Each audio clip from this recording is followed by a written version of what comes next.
Assalamualaikum warahmatullahi wabarakatuh. Bismillahirrahmanirrahim. Alhamdulillahirabbil alamin. Asyhadu an la ilaha illallah wa asyhadu anna Muhammadar Rasulullah. Sahabat Musela yang dirahmati Allah. Di antara sifat yang paling mulia dan utama bagi seorang mukmin setelah syukur adalah sabar. Keutamaan sifat ini banyak disebutkan dalam Al-Quran, hadis, dan penjelasan para ulama. Menurut Al-Ghazali, setidaknya ada sekitar 70 lebih keterangan Al-Quran terkait sifat keutamaan sabar. Anjuran sabar dan ganjaran yang akan diperoleh orang yang senantiasa menjaga kesabarannya. Ada pula yang mendefinisikan sabar adalah menyatukan antara pikiran dan badan kita di dalam tempat yang sama. Misalnya sehabis lelah bekerja, dalam perjalanan pulang kita terjebak macet.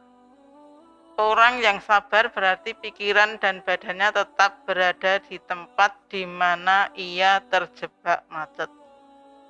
Kalau pikirannya melayang dan berpikir, wah kalau saja tadi tidak lewat jalan ini, saya tidak akan kena macet. Maka ini namanya mengeluh, bukan sabar lagi.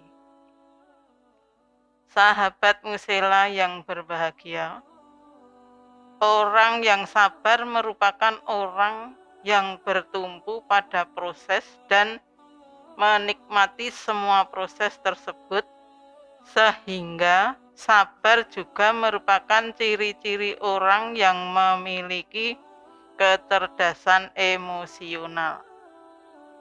Orang yang sabar itu mampu mengendalikan dirinya dan menahan respon yang bersifat jangka pendek untuk mendapatkan kenikmatan jangka panjang. Sedangkan keluhan merupakan kesulitan di dalam menerima sesuatu yang terjadi. Penolakan terhadap sesuatu yang ada pada diri kita. Ketika ada kemacetan seperti pada contoh di atas, kita merasa badan dan pikiran tidak berada dalam satu tempat sehingga timbul rasa mengeluh. Akhirnya, kita pun tidak menikmati proses tersebut.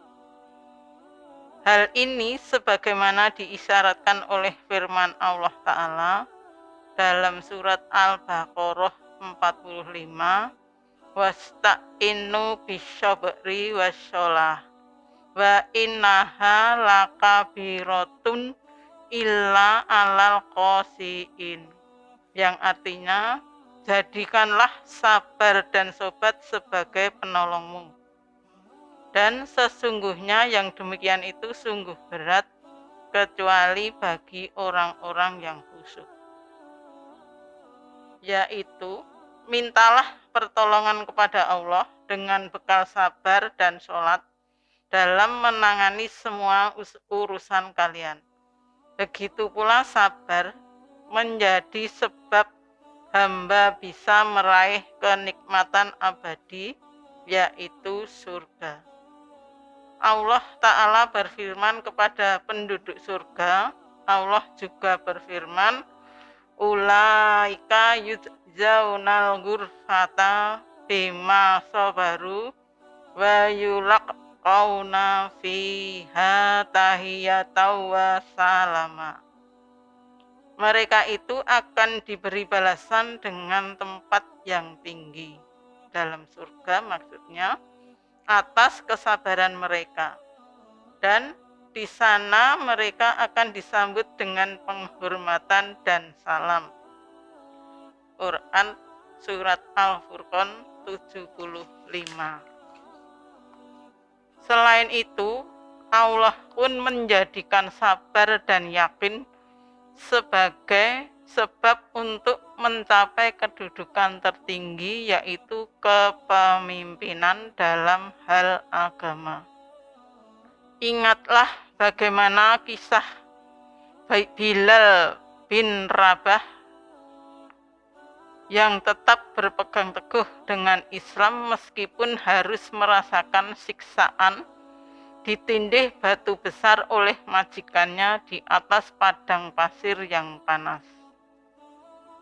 Ketahuilah, sesungguhnya cobaan yang menimpa kita pada hari ini, baik yang berupa kehilangan harta, kehilangan jiwa dari saudara yang tercinta, kehilangan tempat tinggal, atau kekurangan bahan makanan, itu semua jauh lebih ringan daripada cobaan yang dialami oleh sahabat Nabi SAW dan para ulama pembela dakwah tauhid di masa silam.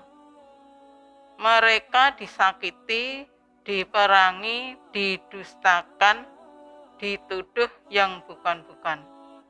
Bahkan ada juga yang dikucilkan.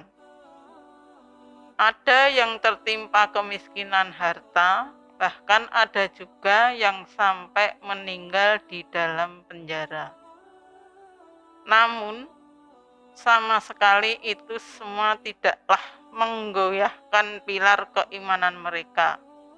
Ingatlah firman Allah Subhanahu wa Ta'ala, "Ya ayyuhalladzina amanut taqullaha haqqa tuqatih wa la tamutunna illa wa antum muslimun."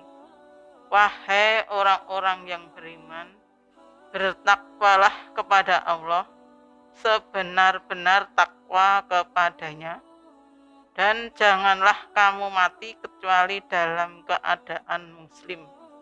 Quran Surat Ali Imran ayat 102. Keterangan ini menunjukkan bahwa dalam sabar ada tempatnya sendiri. Justru ketika ia bersabar malah terjebak dalam kesalahan dan keharaman, seperti yang dicontohkan di atas. Ketika melihat orang tertimpa musibah, maka sebaiknya kita langsung menolong orang tersebut apabila korbannya berada dalam kondisi darurat.